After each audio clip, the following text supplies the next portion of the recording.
All right. Good morning, everybody. Welcome to the next episode of Tulsa Life Podcast. We have some really special brother and sister guests today. So, we've got it's a sibling episode. I think we've had a sibling episode before because Krista was actually on. So we had that, and now we're going to follow it up with the Tanner siblings. So welcome, Catherine and Matt.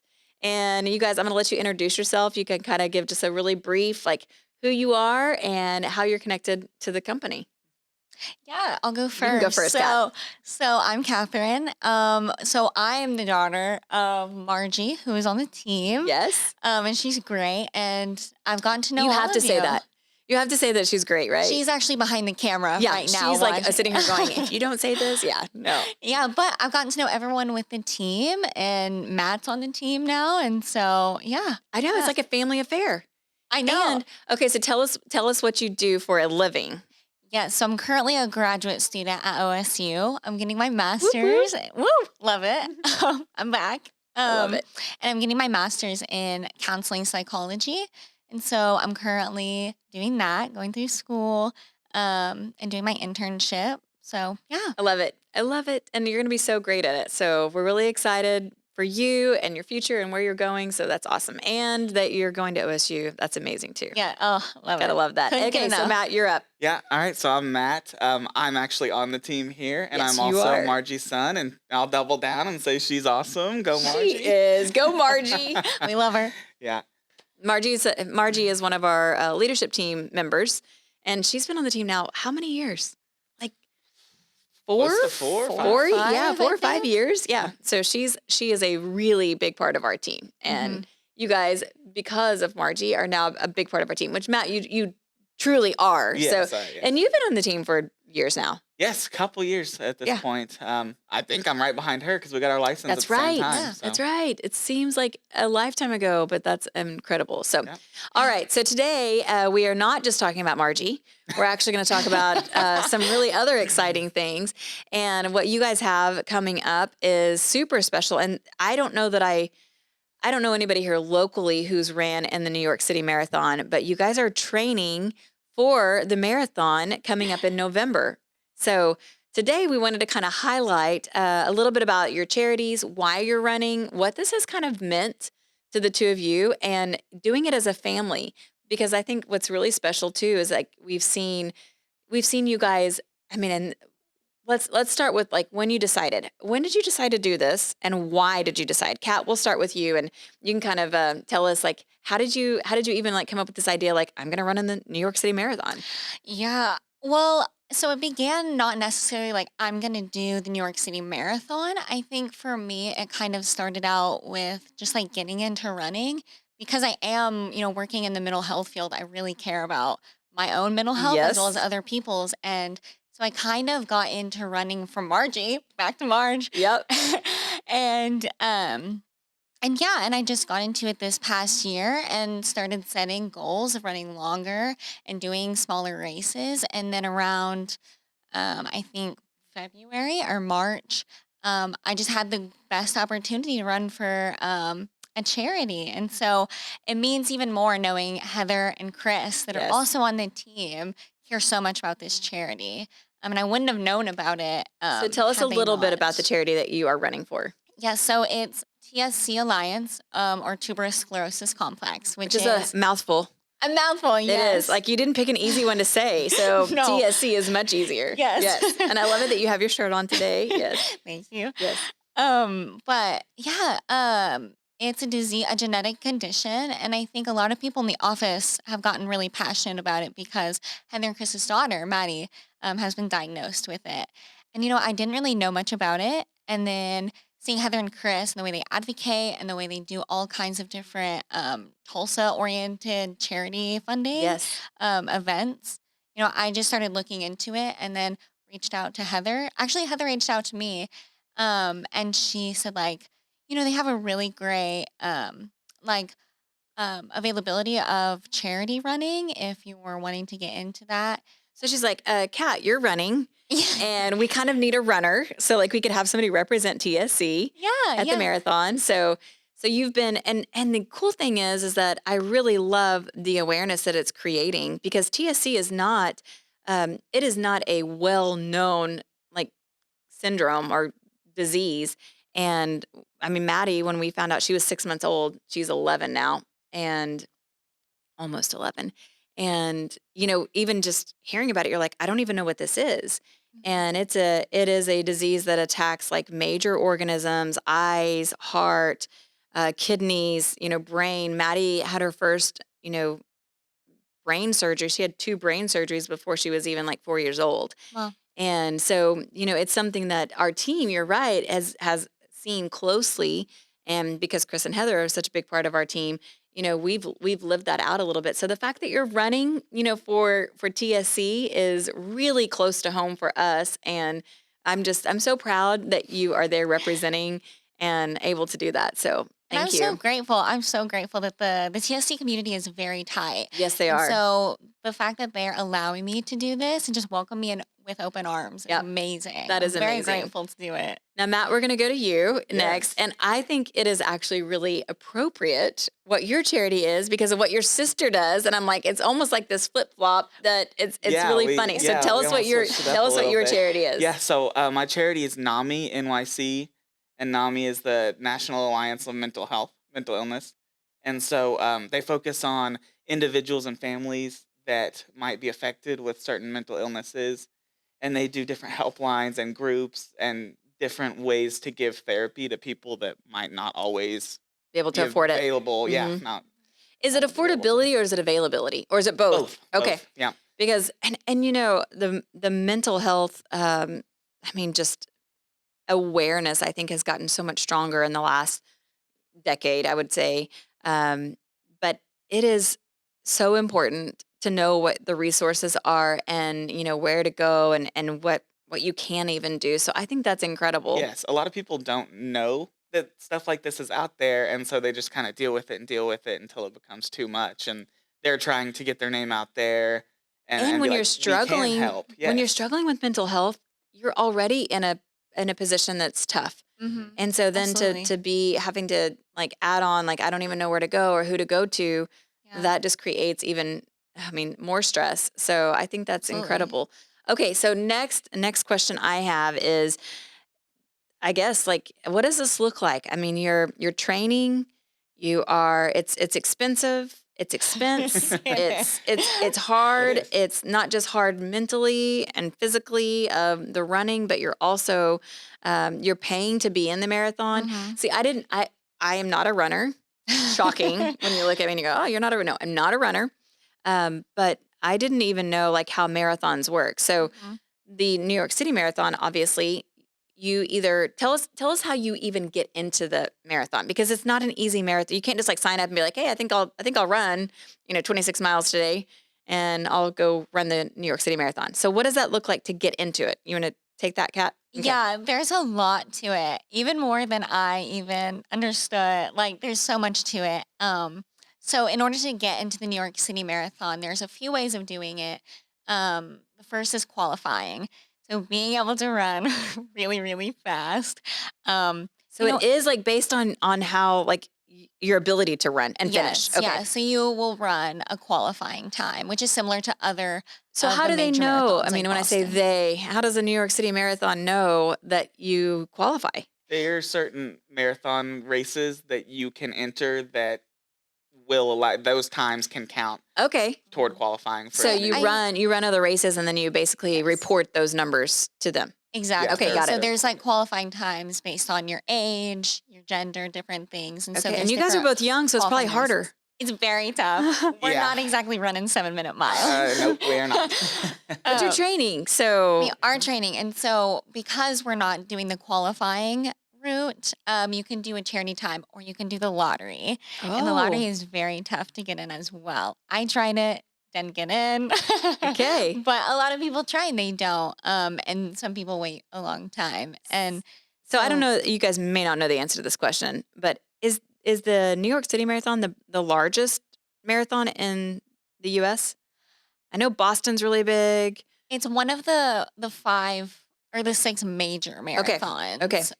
which is in the U.S. and outside of the U.S. Okay. But I would say the New York City Marathon and Boston. That's what I would think. Those are the two. big I mean, after I said Boston, I was like, I don't know any others. Like, that's it. That's all I Right. got. But I don't know the numbers, but it feels like it it's does. probably one of the So, biggest. really prestigious. I mean, it's a really big deal. And to have two of you here from Tulsa and siblings, brother and sister getting to do this together. Yes. I mean, that is so special. And it's really something that, I mean, people don't run marathons in their life. I mean, most people, the average person isn't going to even ever run a marathon, let alone the New York City Marathon, let alone with a family member. Yeah. So, I mean, that's really incredible, you guys. Yeah, it's been actually really, really cool. So the reason that I looked into running is because she was like, I think I kind of want to do the New York City Marathon. Like, well, that sounds awesome. Let me look into it as well. And it was really cool how it worked out because we both got to find charities that we really associate with. And That's awesome. yeah, and we got lucky enough to get accepted by those charities and That is incredible. start the training process. Okay, so training process, what does it look like right now? Then how far into it are you? So each of you can kind of tell me like how you started training and then where you are right now and how far you have to go still. So 3-part question. 3-part question. So I think we're both about 5 or 6 weeks into training. And I mean, we've been running pretty consistently this past year and just Okay. like building up really good like base athleticism, at least trying to. Yes. And I think we have quite a few weeks left, maybe 15. Yeah. Right? Okay. There's several. Okay, so you're about a third of the way through. Third of the way in. If you've been training for about 5 weeks or you have so. to be careful that you don't start out too hot because then you can get burnt out or get injured, kind of peak too early. You really want to try to peak right before you, Okay. you get to And so when you're saying that, how did you know? Like, are you just Googling this? Like, how do I run a marathon? And then here's my plan. Or are you working with somebody? Are you just learning as you go, doing this together? There's so many good resources out there. I've been able to just like read books and go online and Okay. just, have a lot of other people who are very well trained in running. And Okay. And my fitness. charity has actually provided us with a running coach who Oh, has wow. vast marathon experience. I think she's run over 20. And so she's kind of gotten us a training plan together Okay. that I'm following and that Kat's pretty closely following as well. And that's That's the other awesome. cool part about running with, family members. We train together quite a bit. So That's awesome. So what does the training look like weekly for you? So weekly, it's about through the week. It kind of changes depending on our schedule. Okay. Some days you can get a run in, some days you have to like shift it and make that your rest day. But a lot of times we run like a four shorter runs Okay. during the week, and then during the weekend we do one long run. And what's the longest you guys are up to right now?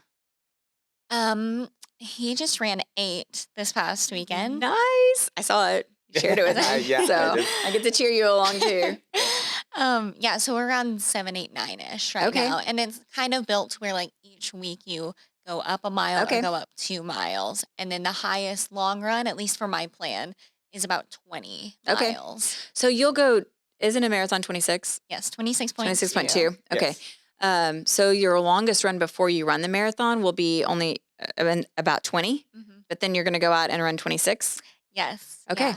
And that's why it's That's so interesting. important. Yeah, Yeah. it is because Because you would think you'd be up to like 26, Mhm. Yeah, and then you're yeah. going to go run 26. Like, I mean, I I don't think know. the thought behind it is like if you can run 20, you can probably run a few more. And also like once you kind of hit that 20, 22 point, your body really just starts to break down. So you don't want to run more than that very often I see. You if could you're not get used injured to Okay. right it. before because you're trying to push Okay. the extra. Exactly. So save the injuries for the last run. Right. Just kidding. We are not speaking that over your runs at all. But okay, yeah. But I see. So you don't want to run 26 miles every time you go out because that No. can be super hard on your body. And then after you're finished with the marathon, you'll have a time of rest. So Yeah, absolutely. Okay. Yeah. And Okay. it's really cool. So my training right now is we're not even necessarily focused on mileage and how many miles you're running. It's about time spent running. okay. And so a lot of my runs will be, run between 30, 45 minutes for kind of my more relaxed runs. And then my longer runs, we're looking at like an hour to an hour and a half Okay. now. And I kind of know what those miles So will somebody look like me, I'm not a runner. I never have been. When I hear like running for hours at a time. That is just like completely daunting for me. When you run, and I don't know, I've never watched a marathon, I've never, been to a marathon, but so 26 miles, do you rest? Do you like slow down your pace? Like, is it I run like, okay, when you say you run an hour, do you run the full hour and you just consistently run? Or is it like I run and then I walk for, 5 minutes and then I run again? Is it intervals, or is it all just like, hey, let me just try to find a comfortable pace and keep that pace? I think it's really depending on the runner and also your goals. And so a lot of people take like their long runs just like as smooth as they possibly can. If you need to take a walk, you take a walk. If you need to stop for water, like there's no shame in stopping. Okay. But then some people do runs that are really based on like Time. interval training and Okay. time. And so like running really fast for a short amount of time. So I think it really just depends on your goals. But I think having the mindset of like not feeling shame if you have to stop is so important. Because I don't know about you, but doing sports growing up, running is often used as the punishment in Right. sport. Yeah, that's why I don't run. Yeah, I mean, the only time I'm running is if there's a reason to run, like or somebody's right? making me run. Like Yeah. I played sports and I'm like, oh, that was the worst part. It's like, okay, get on the line. Let's go. Right, Let's finish exactly. up. And Yeah. And so some people yeah, view it as like a punishment or like I need to do this to, look a certain way or so that I can, do X, Y, Z.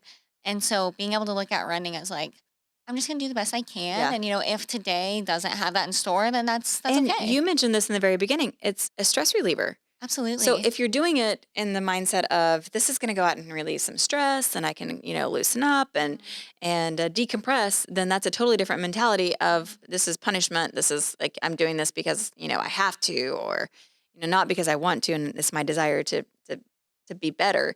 Absolutely. So okay, so we'll wrap this up by let's tell us like what does it look like now. One of the reasons I wanted you guys to come on is because we as a brokerage, we as a community, we want to support you guys. So what does that look like, to support you, and what is the support that you need? I know like, good wishes and prayers and always, that's always great, but even financially, I mean, it's expensive. We talked about, I mean, it's thousands of dollars to run.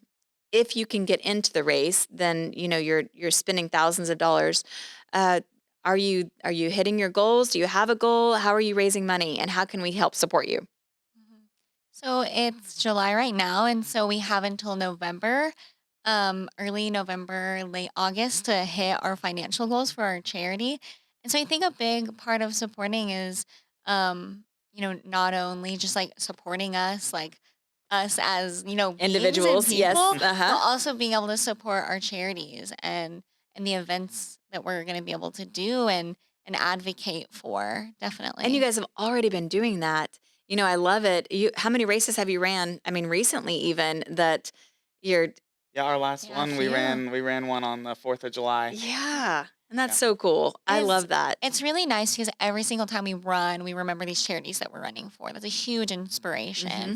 And so, like, supporting us financially, but also just like allowing us to advocate for our charities and to share why they're important I love and why that. we're wanting to do Yeah, that. it's really nice that we both are with charities that we really associate with and can advocate for, Yeah. and that you actually care about and want to raise money for to help. Yeah, I love Absolutely. that. Okay, so I know you really didn't say it, but how do we help you? We'll throw a link up too. Yeah, Um, we both have links that you can okay. go to donate, and we're obviously accepting donations until the race, and Yeah. we And both have anything goals helps, that are on there right? that we'd I like to mean, hit. Yes. the other thing is this is the other part of it. It's not just the race, but the expense of going. I mean, and who doesn't want to go to New York? Well, some people don't, but I like New York. And I know that even that alone is expensive. Getting there, staying there, being there for the race weekend. And, so you've got expenses not just for the entry for the race, but and the training. I'm sure there's a lot that goes with that too, that shoes and running is it's not a super expensive sport, but it's still a sport, and Yeah, you still and have to have you have to fuel before your runs. You yeah. take Yeah. stuff during your runs, even just like totally changing your diet and trying to eat super healthy Yeah. can get pricey as well. Yeah, that's true. So there's a lot that goes into it. So you guys can share, the links and hopefully while you share this and we share this even more and get that awareness out there, then people will reach out if they have any questions. And Absolutely. we just really, I'm so glad you guys came in today and I'm so proud of you and I'm Thank so you. excited for both of you. And I think it's just so special. I keep on saying so. I've got a lot of so's in there, but it's incredibly special what you guys are doing and doing it together. And I think that's going to be something that you cherish, forever. So congratulations. And I can't wait. I'm planning on being there. So Yes. Yes. it is Can't wait. Bedlam weekend. That's my only hang up. I'm like, I know, oh it is. man, it's We'll going to get be a hard to live be- stream going on our phone. Yes. We'll be watching the ball game as Yeah, we're, it has the potential to be the best weekend of all time. Absolutely. it does. It does. All right. Well, Kat Yeah. and Matt, I've never even said your names like that Yeah. right after each other. Yeah. So thank you guys for being here today. And thanks Thank for, you. thanks Yeah. for Thank running. you for having us. Yeah, Or- thanks for allowing us to talk about this. You bet. You bet. All right. Well, that wraps it up for us today. And again, if you guys want to help support the Tanner kids, then they would love your support. So until next time, we'll see you.